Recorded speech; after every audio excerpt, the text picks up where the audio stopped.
السلام علیکم. پښتنو ډېر زیرک پښتانه پیدا کړي دي چې په دغه زیرک پښتنو کې یو خاطر افریدی هم دی. د خاطر څه رنگین شعر دی. د خاطر رنگین غزل ته حیرانېږم، په دې خړ خیبر کې څه دي بې د خاور. وای د خاطر رنگین غزل ته حیرانېږم کنه، دې کې شک نشته چې د خاطر غزل رنگین و، خو له بد امرغه د خاطر ژوند رنگین نه و. هغه څنګه خاطر په 1901 کې زیږېدلی و او په 1988 کې په حق رسېدلی و، یعنې ټول ژوند د خاطر یو کم 40 کاله. په دغه یو کم 40 کالو کې خاطر څنګه ژوند تیر کړی دی؟ ټول کړېدلی ژوند. کړېدلی په څه معنا چې رازلمی شو نو دیاړي مزدوري شروع کړه، چې لږ نور رالوی شو نو په دیاړي مزدورۍ کې خو کار نه کېدو. نو بیا یې باسر شینواری چې یو بل شاعر و، د هغه د چایو په هوټل کې کار شروع کړو، بیا هم کار نه کېدو. په یو سکول کې مالي شو، لږ ډېرې حالت ښه شو، خو دغه ښه حالت سره سره خاطر باندې حمله وشو د نري رنځ، یعنې خاطر د بیمارو ښکار شو، د رنځ ښکار شو، او دغه شان د هغه کړېدلی ژوند چې دی هغه هماغسې دردېدلی روان و. نو که غزل یې رنګین و خو ژوند یې رنګین نه و. د هغې وجه دا ده چې چېرته خوارۍ مزدورۍ غربت او چېرته د هغه رنځ او بیماري، او بیا لا دا هم چې په زلمیتوب کې په یو جینۍ مین شو چې د روایت تر مخه د هغې نوم هم یادېږي مڼه. مڼې هم توجه نه ورکوله، ځکه چې خاطر د قد نه ټیټ او د رنګ نه توربخن و، نو شاید چې د مڼې په معیار پوره نه و. خو خاطر ته مڼې یو څیز ورکو، هغه څه؟ هغه رنګینه شاعري. خاطر چې مینه کړې ده، عشق یې کړی دی او د ژوند د دغه تودو سړو نه راتېر شوی دی، نو شاعري رنګینه شوې ده. دا ما چې د هغه کوم شعر وویلو دا د خړ خیبر د خړو خاورو متعلق و. هغه خړ خیبر چې حافظ جلندری هم په اردو شعر کې یاد کړی دی. حافظ څه وایي؟ نہ اس میں گاس اگتی ہے نہ اس میں پھول کھلتے ہیں، مگر اس سرزمین سے آسماں بھی جھک کے ملتے ہیں. خاطر د دغه خړو خاورو شاعر و. څنګه شاعري کړې ده نو په دې به هم لږه خبرې وکړو. باد شومه د عشق د ګړنګونو په سرونو، پرېوتم د لرې وطنونو په سرونو. باد شومه د عشق ګړنګونو په سرونو، باد شومه د عشق دا غزل چې خاطر وویلو نو بیا ورسره موسیقي هم شامله شوه د باغیرم استاد. بیا د باغیرم استاد نه پس ته اکبر حسین استاد وویلو، بیا خیال محمد استاد ویلو. نو خاطر خور شو او نور غزلونه او شعرونه موسیقارانو سندرغاړو هغه د خپلې توجه مرکز جوړ کړ.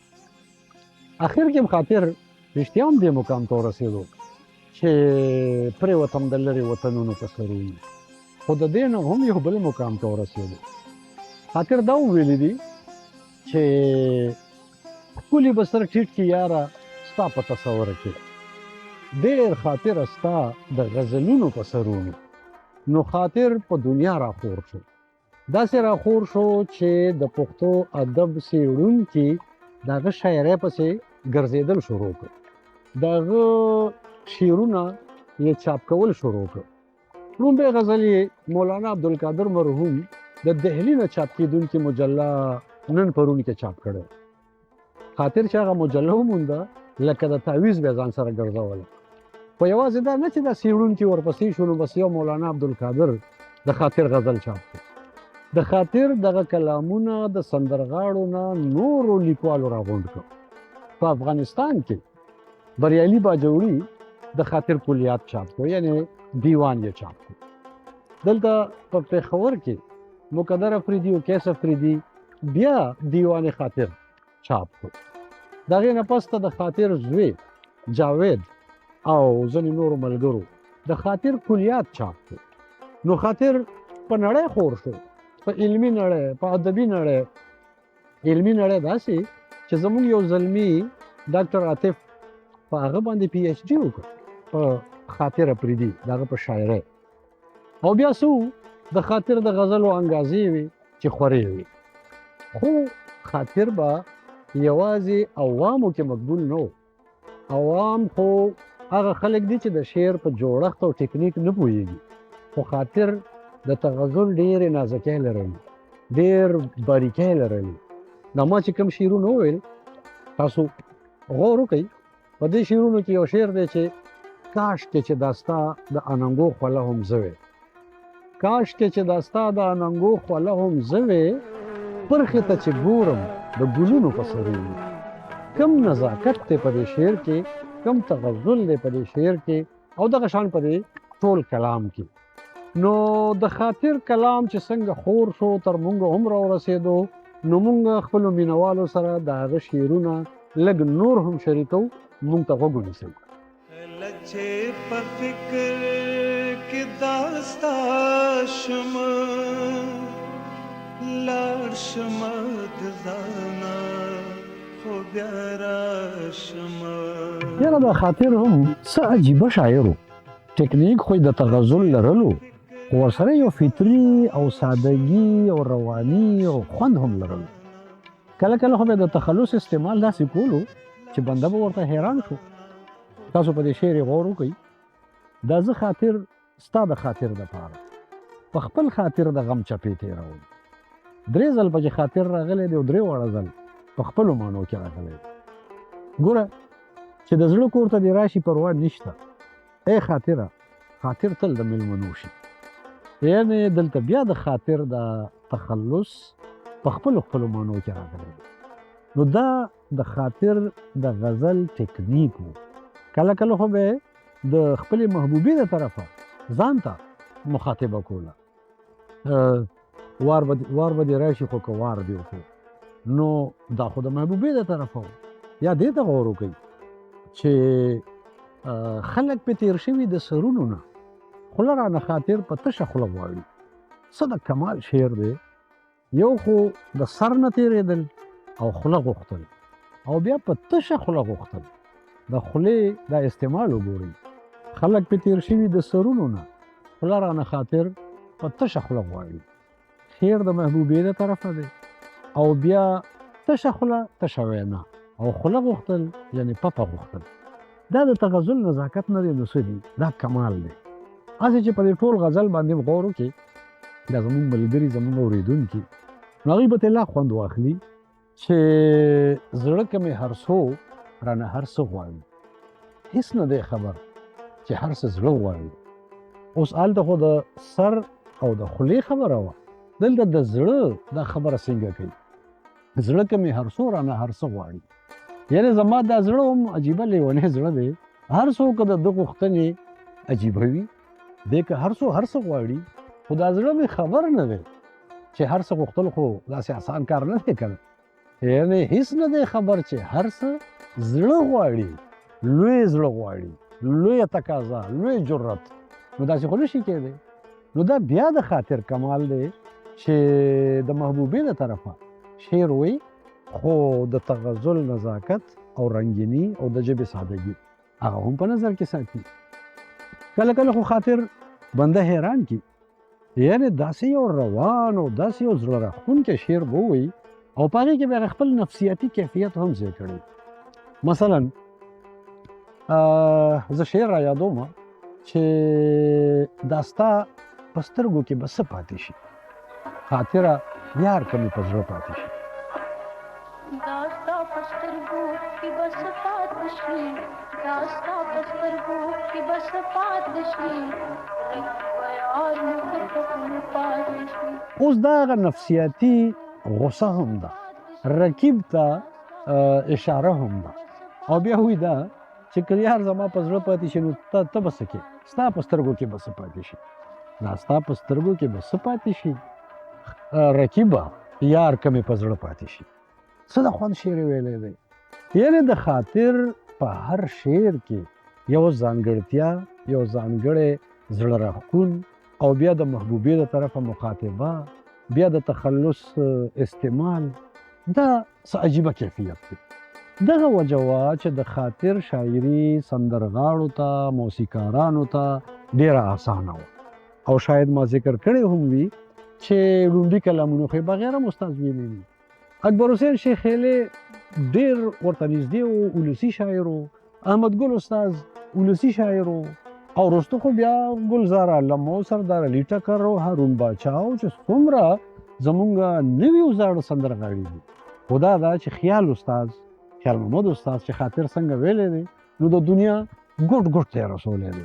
او رښتیا هم هغه د خړ خیبر رنګین غزل هغه رنګینۍ پیدا کړي دي چې زړونه یې هم رنګین کړي دي. ځکه زه دا وایم چې دا هغه خاطر و چې سبق یې نه و ویلی، د خوارۍ مزدورۍ کړې وې، نري رنځ پې حمله کړې وه، او د یو کم 40 کالو په عمر کې د دنیا نه رخصت شوی هم و. خو موږ ته یې پرېښې د رنګینه شاعري، رنګین غزل، خوږ غزل، او دومره خوږ غزل چې غزل یې ځوان کړی دی. هغه حمزه بابا خو وایي که نه چې ستا په اننګو کې د حمزه د وینو سره دي، ته شوې د پښتو غزل ځوان، زه دې بابا کړم. خو همدغه حمزه بابا د خاطر د غزل په هکله یوه بله ښایسته خبره کړې ده. ښایسته خبره یې د خاطر د مرګ نه پس کړې ده. حمزه بابا وایي چې د قدرت ستم ته ګوره چې مرګ راغی، د قدرت ستم ته ګوره چې مرګ راغی، هغه وخت چې د غزل شونډه یې شنه شوه. یعنې د خاطر د غزل ایله شونډه شنه شوه، لا ځوانۍ ته نه دی رسېدلی. حمزه بابا خو غزل ځوان کړی و، د خاطر د غزل ایله شونډه شنه شوې وه. د زلمیتوب په دورشل یې قدم ایښی و. زمونږ چینل هم دورشل دی، نو تاسو زمونږ د چینل په دورشل هم قدمونه کېږدئ. خو خاطر هغه وخت کې مونږ پرېښو چې د غزل شونډه یې شنه شوه، او دا حمزه بابا دا اعتراف هم کړی دی. او داسې یو عجیبه حالت کې خاطر د پښتون ولس پرېښو چې اوس د هر چا دا یو خواهش وي چې زه خاطر سره ناست وی، چې ما د خاطر هغه محفلونه کتلی وي چې خاطر بابا کې موسیقۍ سره خپلې غزلې ویلې. خاطر چې د ناظر بابا نه اصلاح اخیسته، نو ناظر بابا دومره مشهور او مقبول نه شو، خاطر د هر چا په زړه کې پاتې شو. خاطر ولس ته ورسېږي، خاطر شهرت وموندو، داسې شهرت یې وموندو چې لوی واړه ښځې نر ټول خاطر پیژني. او بیا چې د ژوند د دغه دردېدلي سفر نه خبر شي، دغه د مڼې سره د عشق د ناکامۍ نه خبر شي، دغه د نري رنځ د حملې نه خبر شي، او د دې نري رنځ د لاسه د خاطر دغه اوړل، او په هغه وخت کې چې ایله د غزل شونډه شنه شوې د دې نه خبر شي، نو رښتیا هم ورسره سړی دردېږي. انسان چې حساس وي د خاطر دغه دردېدلي ژوند سره، دغه کړېدلي ژوند سره حساس زړونه ودردېږي. ځکه موږ دا غوښتل چې زیرک پښتانه کې موږ د دې زیرک انسان چې رسمي تعلیم یې نشته، خو صرف لیک لوست یې زده کړی دی، خو غزل یې ویلو، غزل ورله اول خلکو لیکلو، بیا خپل یې لیک لوست زده کړو، خپل یې لیکلو، او بیا دیوانونه چاپ شو، کلیات یې چاپ شو، د سندرغاړو په خوله راغلو. یو زیرک پښتون په حیثیت زموږ زړونو کې محفوظ پاتې شو، او تر هغې پورې به محفوظ وي چې تر څو پورې پښتو وي، پښتانه وي، او د پښتو ادب او شاعرۍ سره مینه وي.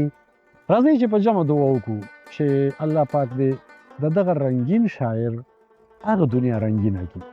الله پاک دې وکړي چې د خاطر افریدي د دې کړېدلي ژوند د سفر نه پس ته د هغه ژوند داسې رنګین شي څنګه چې رنګین غزل لیکلی دی.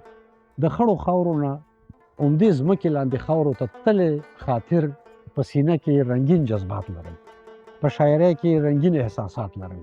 دغه رنګین احساساتو سره دی د دعا زموږ خدای قبوله کړي چې یا الله هغه جهان یې رنګین وساتي، هغه جهان یې روښانه وساتي. فی الحال اجازت د الله په امان.